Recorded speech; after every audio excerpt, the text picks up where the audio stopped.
이 설교 제목, 여러분은 믿을 때에 성령을 받았습니까? 이것이 바울 사도가 에베소 교인들에게 던진 질문이거든요. 이 질문을 우리에게 던지는 질문으로 한번 받고, 믿을 때에 성령을 받았습니까? 성령을 받았다는 것이 무엇일까? 어떤 의미일까? 왜 바울 사도는 이 질문을 던졌을까? 이 질문에 얽힌 이야기를 오늘 들려드리겠습니다. 1절 읽어보겠습니다. 아볼로가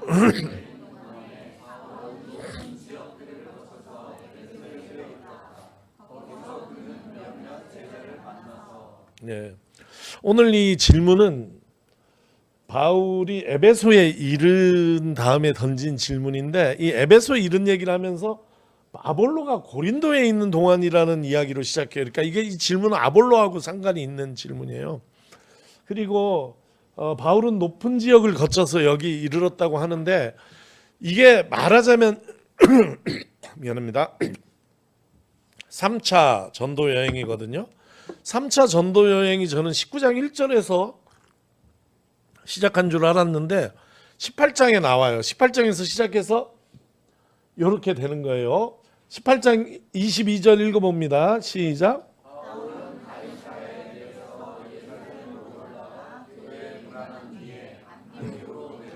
예, 여기가 2차 전도 여행을 마친 거예요. 이 2차 전도 여행은 어떻게 마쳤냐면, 갱그레아 항구에서 머리를 깎고, 얘기를 드렸어요, 지난주에.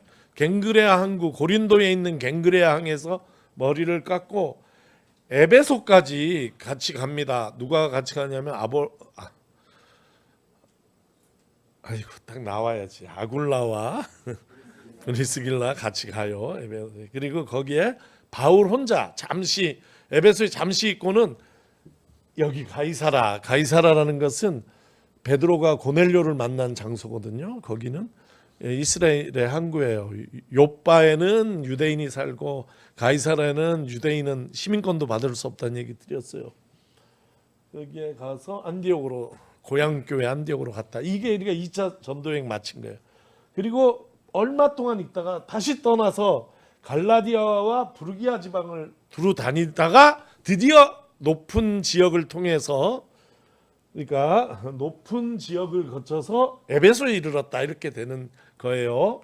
지도를 가져왔어요.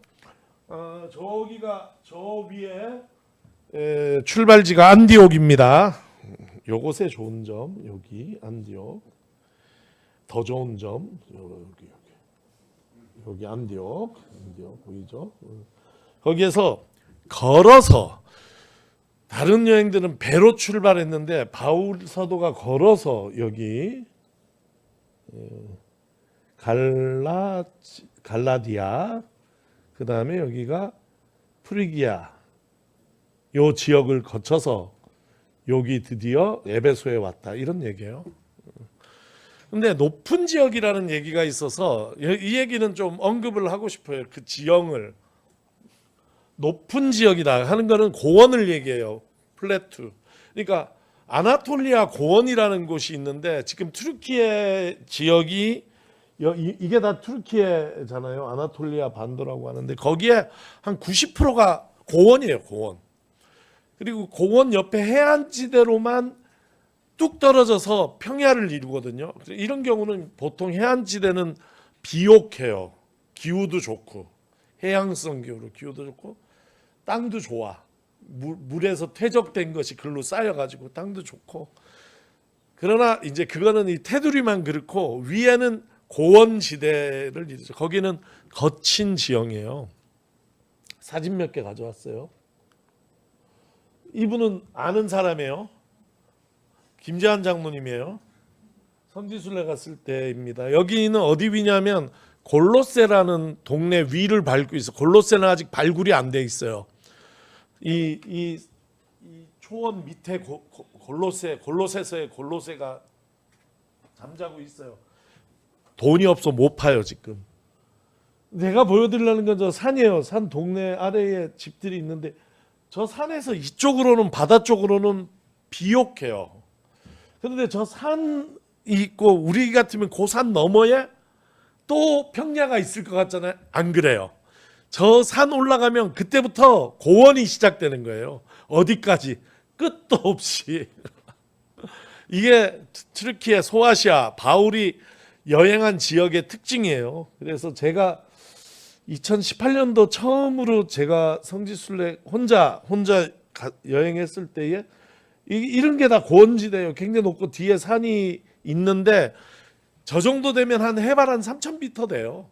2,000, 3,000m 돼서 웬만한 산은 바로 요만하게 보이는 거예요. 여기도 마찬가지예요. 좀 어둡긴 해도 길이고 제가 보여주는 이 산이 되게 낮게 보이는 굉장히 높은 산들이 낮게 보이는 이런 그 고원 지역을 바울이 걸어서 얼만큼 걸었나?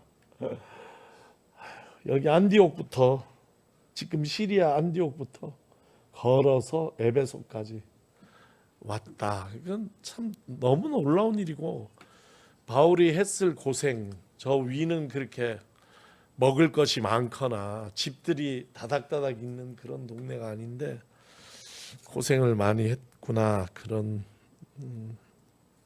마음이 들어요. 그리고 다시 1장 읽습니다. 시작.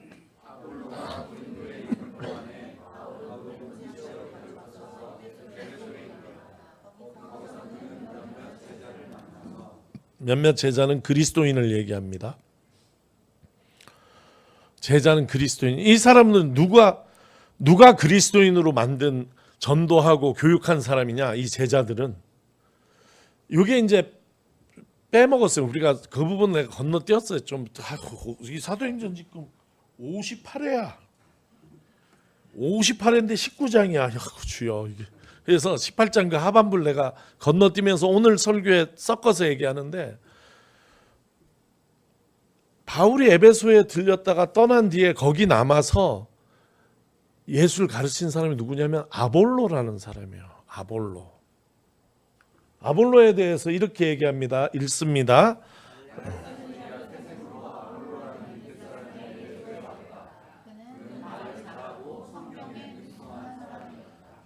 말을 잘하고 성경에 능통한 사람이래. 알렉산드리아 그러면 어떤 느낌이 들어요?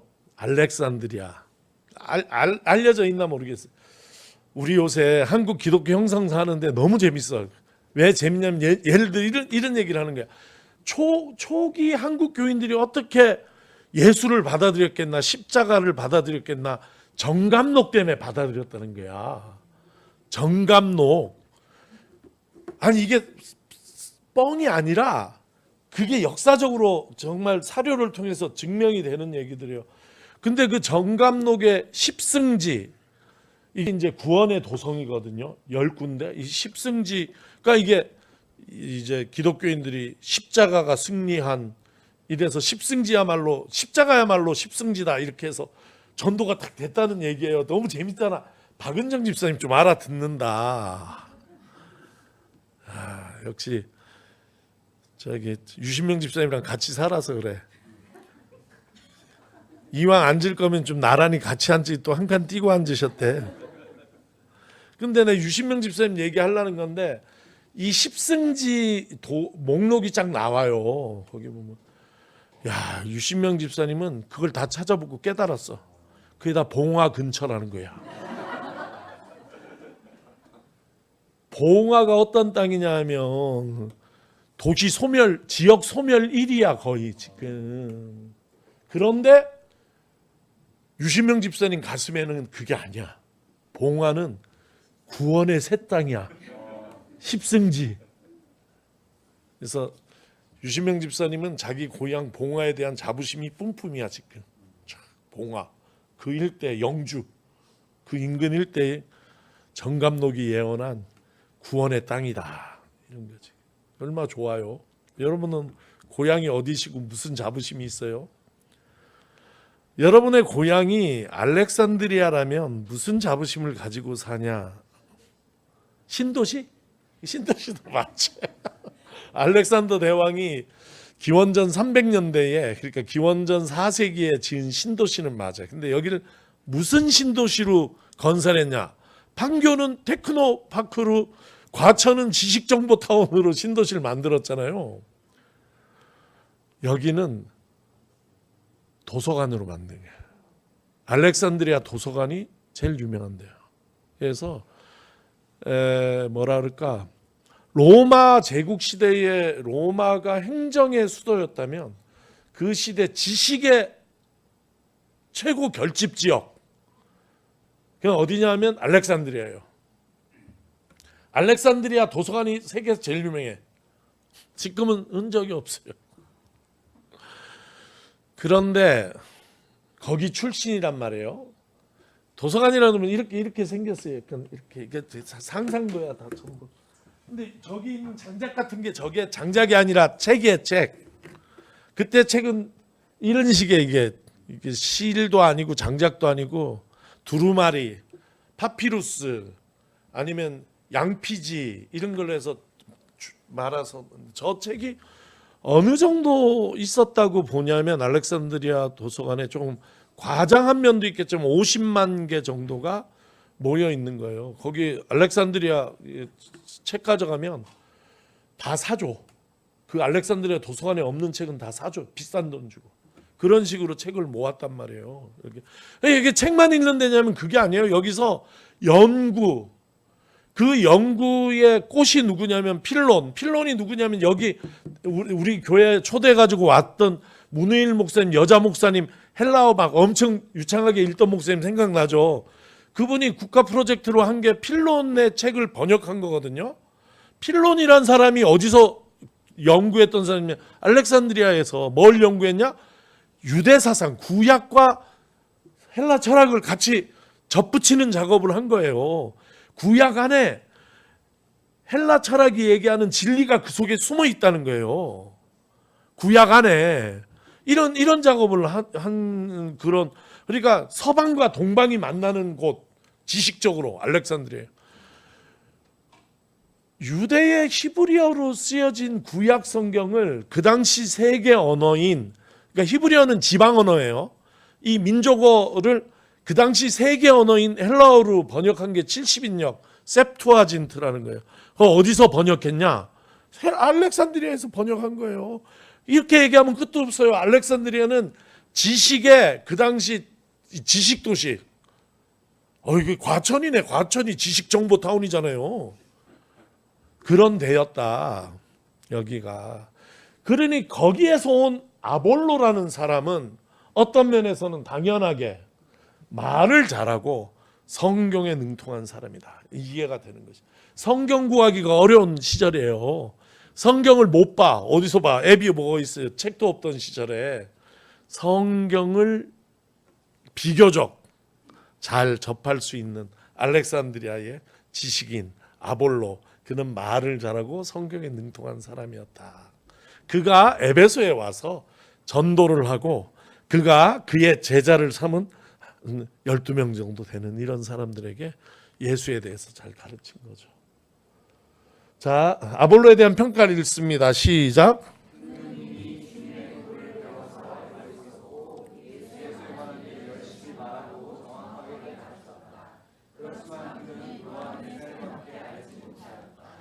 칭찬을 하려면 끝까지 하지. 그런데 칭찬은 뭐냐? 주님의 제도를 배워서 알렉산더 출신이니까 정확하게 가르쳤다. 이런 말 좋잖아요. 정확하게 이해하고 있고 정확하게 가르친 사람이에요. 좋아. 근데 단점이 무엇이냐 하면, 단점이 있는데 그는 요한의 세례밖에 알지 못했다. 이게 아볼로의 단점으로 가서 붙어 있는 얘기예요. 그는 요한의 세례밖에 알지 못했다. 그러면 무슨 세례를 알지 못했다는 거예요? 성령의 세례를 알지 못했다. 성령을 알지 못했다. 이렇게 가는 거예요. 요한의 세례는 회개의 세례예요. 회개의 세례라는 건 뭐냐면 올바름에 관한 것이죠. 도덕적인 바름에 관한 것이에요. 올바름. 똑바로 사는 거. 기독교를 그런 차원에서 이해하는 분들도 많이 있죠. 그런 차원으로만.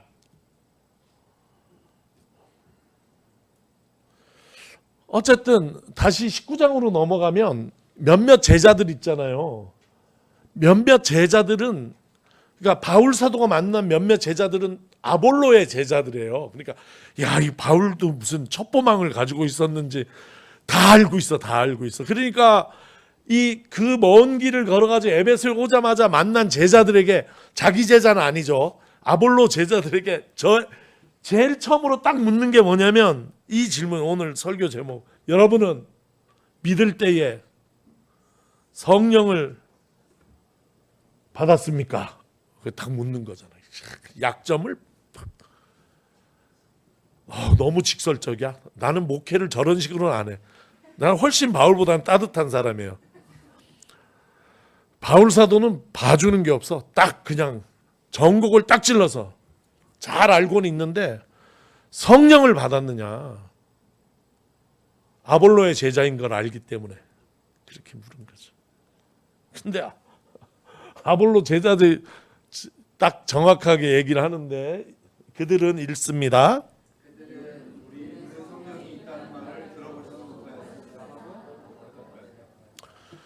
성령이라는 말도 못 들어봤다,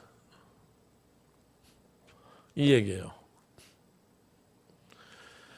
저는 목사로서 제가 제일 경계하는 것이 아볼로 같은 목사가 될까 봐 경계해요.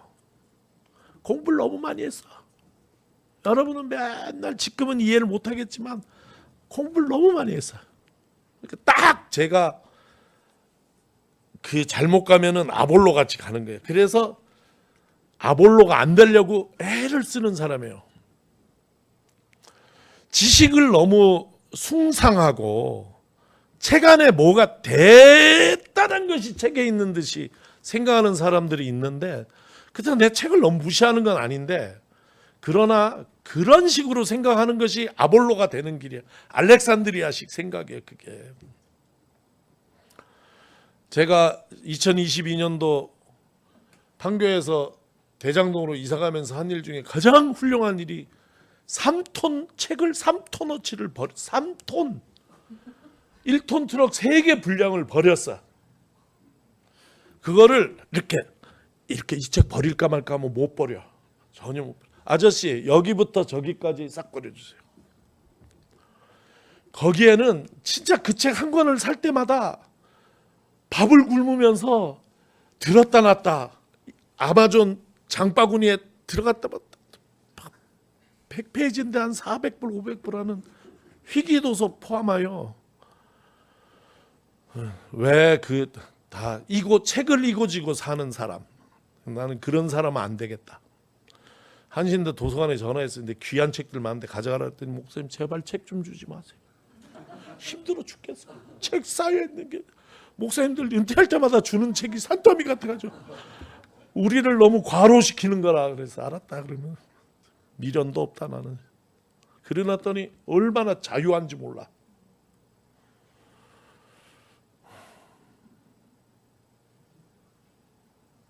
진짜로 그래요. 막 목회라는 게 책에 답이 있는 듯이 그럴 것이 아니에요.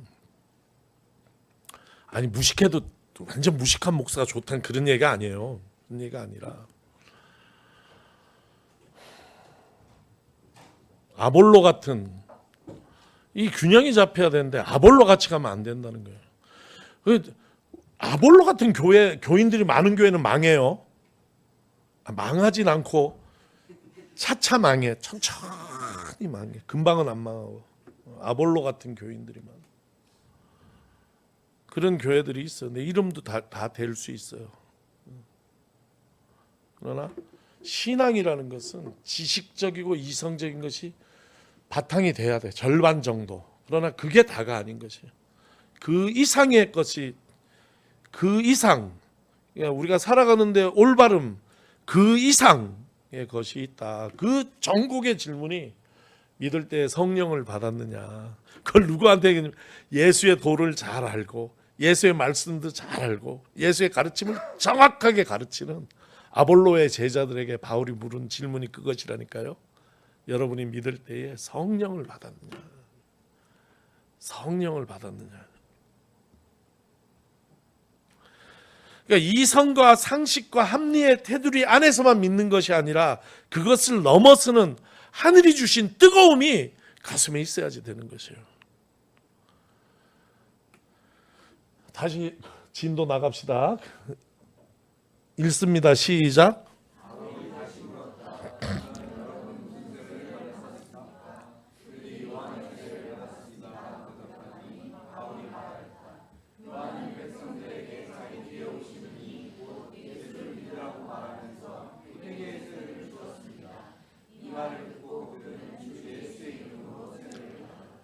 예, 이게 대단히 신기한 게 오늘 설교의 주제에서 살짝 벗어나는 이야기인데 본문에 있으니까 얘기할게요. 여기에 제 세례의 이야기가 나오는 게 세례 2번 줬어. 요한의 세례를 받은 자들에게 그 세례가 부족하다고 해서 예수 이름으로 세례를 또 준 거야. 이거 종교개혁 시대에 이거 알았으면 난리, 화영감입니다. 화영. 우리 종교개혁 마틴 루터 읽었잖아요. 거기 보면 세례를 1번 주냐 2번 주냐, 유아 세례 준 사람한테 세례를 또 주냐, 이런 거 가지고 사람 많이 태워 죽였어요. 그러니까 이런 게 이제 교리적으로는 우리도 그래요. 누가 있어, 군대에서 세례 받았는데 세례 받은지 안 받은지 세례는 기억이 안 나고 거기서 얻어먹은 햄버거만 기억나가지고 세례를 또 받는 경우가 있어. 나한테 알고 보면 2번 받은 거예요. 그러면 어떡하겠어요. 그거를 잘했다 그래야지.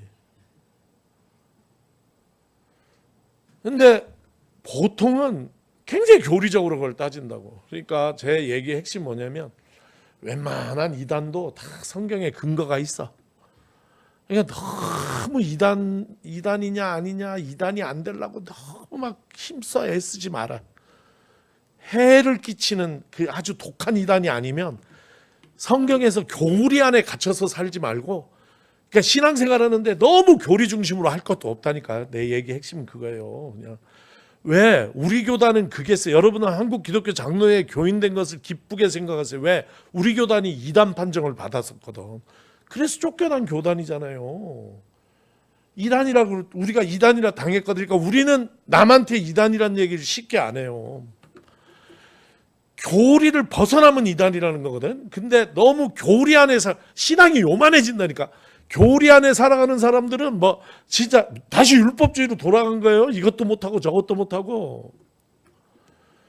그러므로 교리는 우리를 인도하는 가이드지만 산을 가는데 어떻게 저 난간만 붙들고 가겠어.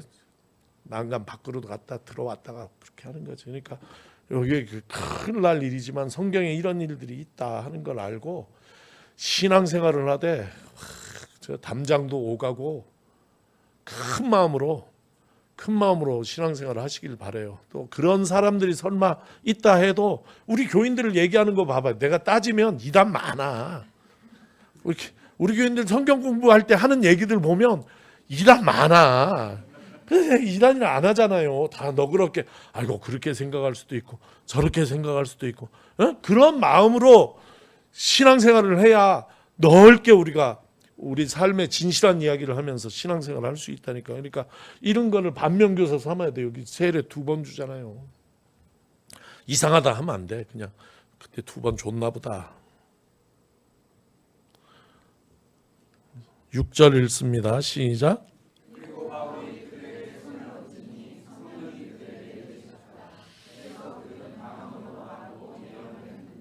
예. 예수 이름으로 세례받을 때 성령이 임한 것이 아니라 그 후에 바울이 손 얹어 기도할 때 성령이 임했다는 것이에요. 성령이 임한 것에 대해서 제가 조금 풀어드릴게요. 오늘 주제는 그것인데, 저는 성령이 왔다는 이야기를 어떻게 성경 전체로, 이 구절이 아니라 전체로 보면 성령이 없는 사람은 없어요. 이미 와 있어요. 우리 안에 하나님의 생명이 우리에게, 하나님의 호흡이 우리에게 임했을 때 우리가 생명이 됐잖아요. 누구나 살아있는 사람, 하나님의 피조물 안에는 성령이 이미 와 계시다니까요. 성령 없는 사람은 없어요. 성령 안 받은 사람은 없어. 근데 성령이 주무셔. 성령이 역사하지 않아. 잠잠한 것이에요. 그러나 이렇게 성령이 왔다는 표현은 뭐냐면 우리 안에 있는 성령이 우리 하나님의 영, 우주 안에 가득 차 있는 하나님의 영과 호응해서 성령이 활동하기 시작하셨다는 얘기예요. 성령이 우리 안에 있는지 없는지도 모르던 그 성령이 우리 안에서 깨어 일어나 성령이 역사하기 시작했다는 그런 얘기로 이해하면 이해가 더 쉬울 것이에요.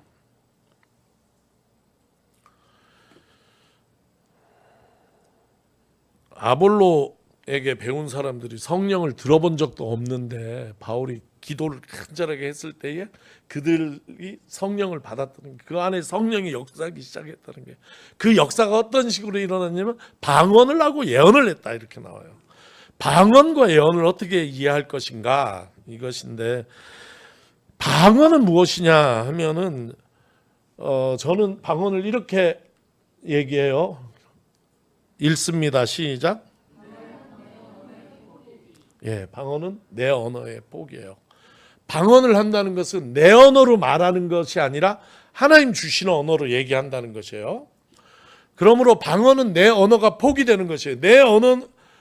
내 존재는 내 언어를 집으로 삼고 살아가는 것이에요. 내가 하는 말이 곧 나예요. 사람은 말로 구성되어 있는 존재이고 내가 쌓아온 언어로 나라는 존재가 구성되거든요. 근데 방언을 말한다는 것은 내 언어를 포기한다는 거죠. 그 언어를 하나님의 언어, 예수의 언어가 대신하는 것이에요. 그것이 방언입니다. 그렇게 해석하겠습니다. 예언은 무엇이냐? 읽습니다. 시작. 예언은 내 지식의 폭이에요. 예언은 장래를, 미래에 일어날 일을 점치는 사람이 아니잖아요. 하나님의 뜻을 말하는 사람이에요. 그 하나님의 뜻을 우리는 우리의 지식, 우리의 경험으로 이게 하나님의 뜻이다 이렇게 얘기를 하는데, 그렇게 얘기하는 내가 이해하는 하나님의 뜻이 아니라 하나님께서 내게 주시는 영감으로 받는 하나님의 뜻, 그것을 얘기하는 것이 예언이에요. 그러니까 방언과 예언을 말했다는 것은, 같이 읽습니다. 방언과 예언을 말했다는 것은 이성 위에 존재했던 내가 포기되고 뜨거운 가운데 임한 하나님의 언어, 하나님의 지혜를 받고 전하는 경험이다. 이렇게 이야기할 수 있죠.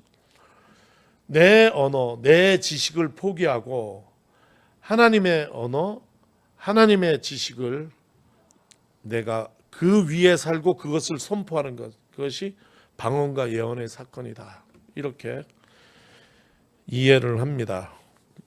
이게 언제 오는가? 예수의 세례를 받았을 때, 예수 이름으로 세례 받았을 때. 예수 이름으로 받는 세례는 무엇인가? 예수와 함께 죽고 예수와 함께 사는 거죠. 예수와 함께 죽었다는 것을 우리가 어떻게 이해하는가? 예수와 함께 죽었다는 것은 이 생물학적인 목숨이 죽었다는 것이 아니라 나의 언어가 포기되고 나의 지식이, 나의 경험이 포기되는 것이죠. 그게 죽음이에요. 성경이 얘기하는. 그래서 내가 그렇게 죽은 자리에, 비어있는 그 자리에 하나님의 영이 역사하신다. 나는 이제 하나님의 언어로 이야기하고 하나님의 지식의 바탕으로 살아가는 사람이 되는 것이다. 이게 성령 충만한 사람의 모습이다, 이런 거예요. 교회는 성령으로 하나 되는 공동체예요. 보세요. 이 사마리아 8장 전에 사마리아 2장에 성령 사건이 있어요. 누가 받았나?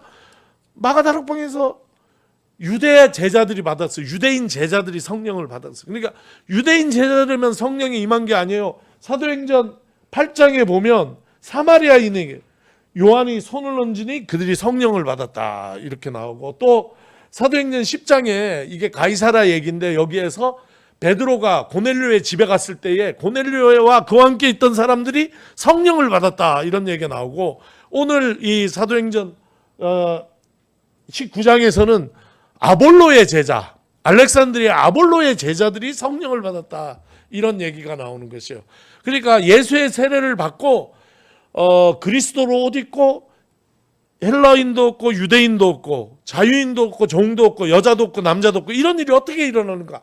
성령에 힘입어서 일어나는 것이에요. 성령은 율법은 유대인을 하나 되게 해온 정체성이에요. 전국 세계의 디아스포라로 흩어져 살던 사람들이 유대인의 정체성을 어떻게 지켰는가? 율법 중심으로, 토라 중심으로 지켰죠.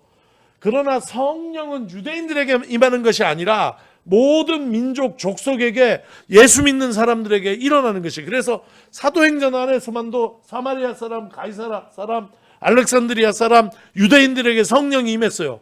그래서 교회는 성령 안에서, 율법을 대신해서 성령 안에서 그리스도인들을 하나 되게 하는 것이 성령이에요.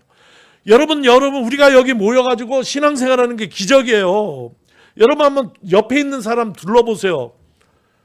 한번 둘러보세요, 고개를. 성령 없이 이게 같이 살 수 있는 사람이에요? 힘들어. 하루 이틀은 몰라도 우리가 지금 십몇 년째 이러고 살고 있잖아요.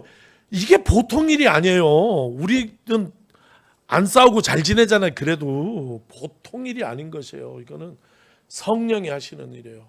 너무너무 개성이 강한 분들이잖아요. 우리 교인들이. 주장도 강하잖아요. 참지 않아.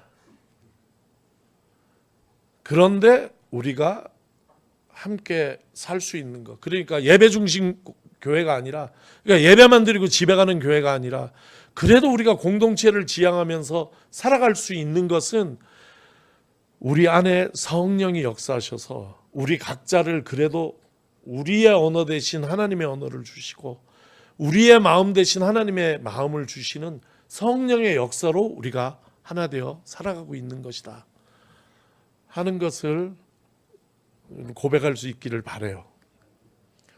성령은 하나 되게 하시는 예수의 영이에요. 이 영이라는 푸뉴마라는 개념이 한국적 사고에 없는 거예요. 동양에 없어. 이게 푸뉴마를 뭘로 해석하냐? 그래서 예수의 영 하면, 저는 이게 예수의 정신, 예수의 혼, 더 나가서 예수의 가슴이라고 해석을 하고 싶어요. 성령은 예수의 영이잖아요. 그러니까 성령은 예수의 가슴이다. 뜨거운 가슴이다. 생명을 사랑하는 예수의 뜨거운 가슴이 성령이에요. 그러니까 머리로만 이해하는 것이 아니라, 머리로만 예수를 이해하는 것이 아니라 예수의 가슴을 내 가슴으로 받을 때 성령 충만한 사람이라고 이야기할 수 있는 것이다 하는 것이에요. 저는 이 성령이 불가능한 것을 가능하게 하는 그 뜨거움인데, 봐봐요. 읽어봅니다. 시작. 이거 해설을 벌써 한 건데 이 문장이 딱 끝나요. 그러니까 사랑은 뭐냐면 딱 두 개예요. 밑에 거 안 외워도 돼. 딱 두 개야. 뭐냐면 오래 참고 친절한 게 사랑이에요. 사랑 오래 참고 친절해. 근데 이 두 개를 그 다음에 7개로 풀었어. 오래 참고 친절한 게 뭐냐? 그 다음 문장 읽습니다. 시작. 사랑은 시기에 뽐내지 않고 교만하지 않습니다. 무례하지 않고 자기의 원문에 저기 끊어지지 않아. 이게 7개 딱 나오는 건데, 손아섭 집사님 내 말을 잘 받아줄 것 같아. 이거 7개나 이거 2개에서 9개 중에 그래도 잘 지키는 게 뭐예요?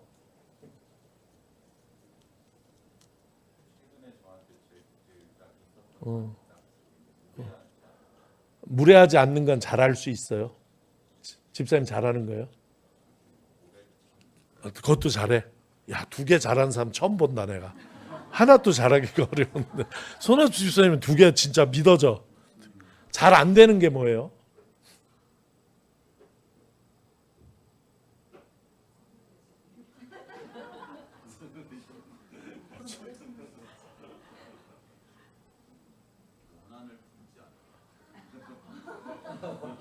그렇구나.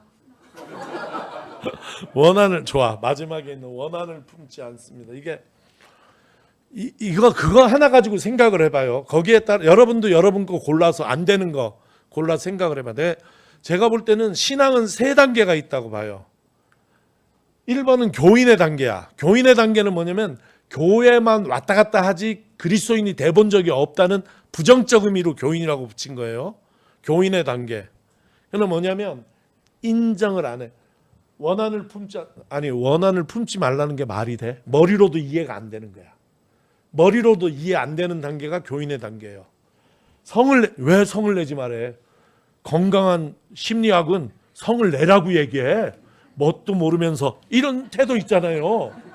원한을 품지 않으면 어떻게 정의가 이루어져? 이런 게 교인이야. 그럼 머리로도 나는 인정 못해. 머리로도. 그 단계를 지나면 머리로는 인정해요. 아볼로의 단계야. 그게 아볼로의 단계. 미안합니다, 아볼로님. 훌륭한 제자가 됐거든요. 아볼로의 단계. 머리로는 이해가 되는데 그 말이 맞아. 이건 인정해. 머리로. 근데 그게 안 돼. 원한을 품지 말라는 거 얘기하는 것은 그래야 된다고 난 인정을 하는데 그게 잘 안 돼요. 이 단계 있잖아요. 이 단계. 1부 때는 성내지 말라는 게 나왔어. 성내지 말라는 성경의 말씀, 사랑은 성을 내지 않습니다. 너무 동의가 가. 근데 성이 나. 이 단계 있잖아요. 머리하고 마음이 따로 노는 단계. 온전한 단계는 뭐냐면 그게 가능한 내 마음, 내 가슴까지 거기에 이르러서, 그러니까 머리에서 가슴으로 내려오는 거예요. 가슴에 이르러서 실제 원한을 품지 않을 수 있는 단계. 이 단계는 성령의 도우심이 필요하다는 거죠. 2번과 3번의 간극은 우리의 능력으로 메울 수 있는 것이 아니라, 우리가 할 수 있는 것이 아니라 성령이 우리를 도와 할 수 있는 것이다. 이 얘기를 성경이 하는 거예요. 그러므로 묻는 거죠. 믿을 때에 똑바로 외웠냐? 이게 아니고, 많이 외웠냐? 이게 아니고, 마태복음도 읽었냐? 이런 게 아니고, 너희가 성령을 받았느냐? 이렇게 묻죠. 신앙이 그리스도의 장성한 분량까지 나가는 것이 목적이라고 한다면, 우리의 성숙이 그렇게 나간다고 한다면, 그 마지막 단계에서 우리는 우리의 할 수 있는 것, 이성으로 할 수 있는 것을 다 하고, 우리가 애쓸 수 있는 것을 다 애쓰고, 그러나 그 위에 더해져야 되는 것은 성령의 도우심이다 하는 것이 오늘 바울 사도가 하는 얘기예요. 저는 여러분에게 묻습니다. 여러분은 예수를 믿을 때에 성령을 받으셨습니까? 머리로만 하려 하지 말고 예수의 가슴을 품기 위해서 기도하시기를 바랍니다. 성령은 이미 우리 안에 와 있어요. 나는 성령을 못 받았다고 얘기하는 사람이 없기를 바라요. 이미 우리가 살아있는 생명으로, 영적인 존재로 살아가고 있는 이상 우리 안에 하나님께서 성령을 주셨다. 더구나 예수의 이름으로 전부 세례받은 사람들인데 하나님께서 성령 우리에게 주셨어요. 그 안에, 우리 안에 우리가 그 성령과 함께하기에 부족한 것이 있어서 성령이 잠자고 있다. 그러므로 여러분 2번에서 3번으로 잘 안 되면 이때마다 성령의 충만을 간구하면서 기도하시기를 바라요. 우리가 기도할 때 반드시 성령께서 우리 안에서, 내주하시는 성령께서 우리 안에서 우리를 도우실 것이다. 우리에게 모든 것을 이길 수 있는 그런 예수의 뜨거운 사랑을, 그 뜨거운 가슴을 우리에게 부어주실 것이다. 그렇게 확신합니다. 성령으로 충만하여 신앙생활하는 저와 여러분 되기를 바랍니다.